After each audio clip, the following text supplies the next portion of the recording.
When we finished our visit at the Cantonese restaurant, I contacted an American Chinese friend Kevin, whose family has run a Cantonese restaurant near Niagara Falls for many years. Hi Kevin, can you hear me? Oh, yes, I can hear you. My name is Kevin Liu, or Liu Kaiwen. I'm 28 years old, and I live in Buffalo, New York, in America. How about your families? My family business is Chinese restaurant here in Niagara Falls, actually, and it's called Chinatown Asian Restaurants.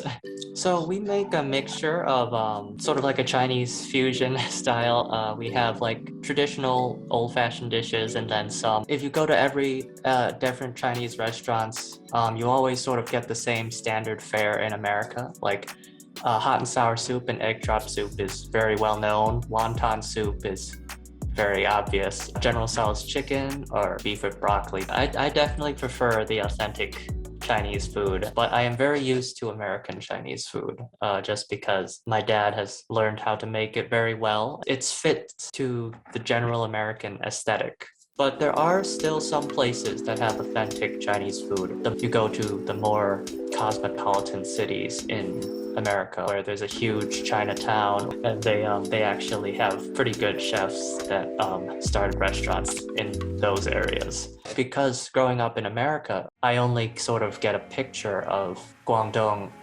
I mostly only had my experience with my parents and my grandparents, and when I went to China, like it was also eye-opening for me because I just assumed, oh, everybody just always has the flavors of Cantonese cuisine. But I went to Shanghai and everybody had vinegar on the table, and or like actual spicy foods in the actual regions of China. It was really fun to learn about all the different regions of food from all over China. It has been a great journey to learn all the different aspects of Chinese culture for me and sort of put that together with how I grew up, my personal experiences. Are you still learning Cantonese by yourself? I am trying to. When I grew up, my grandparents raised me, and I actually learned most of my Cantonese from my grandmother. As I grew up, I spoke less and less Cantonese until I became an adult and actually took an interest in reconnecting.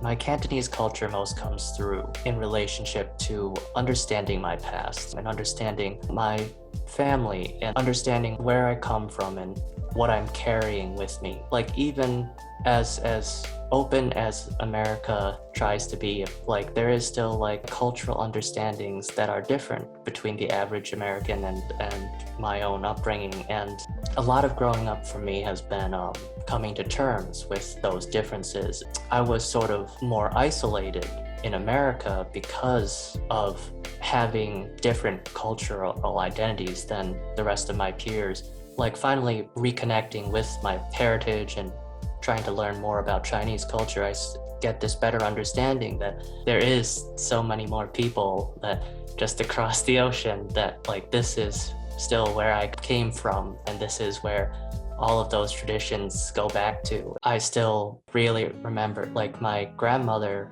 made a lot of the food when I was growing up, and she didn't need to Americanize that food, so that was the most Cantonese. We would have congee or zuk for breakfast, and my favorite dish used to be pork spare ribs and duck egg in congee. Pei dan sao yo zuk, I believe in Cantonese.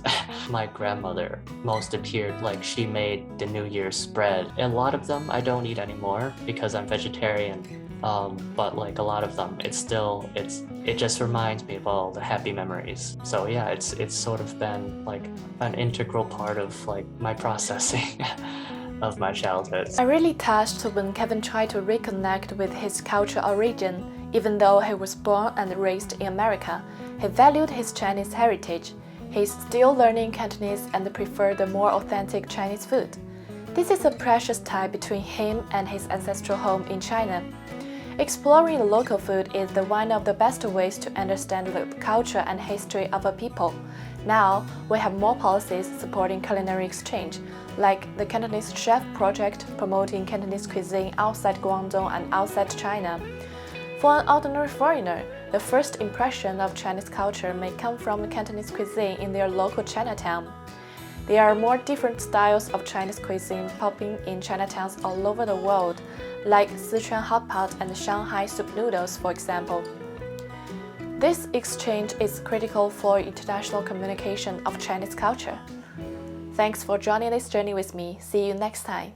It's very American, honestly. It's an invention of immigrants, both Japanese, Chinese, just something a little bit extra to add to the menu and to make people more interested in coming in and trying out the food that they also invented. Yeah, it's an immigrant inspiration.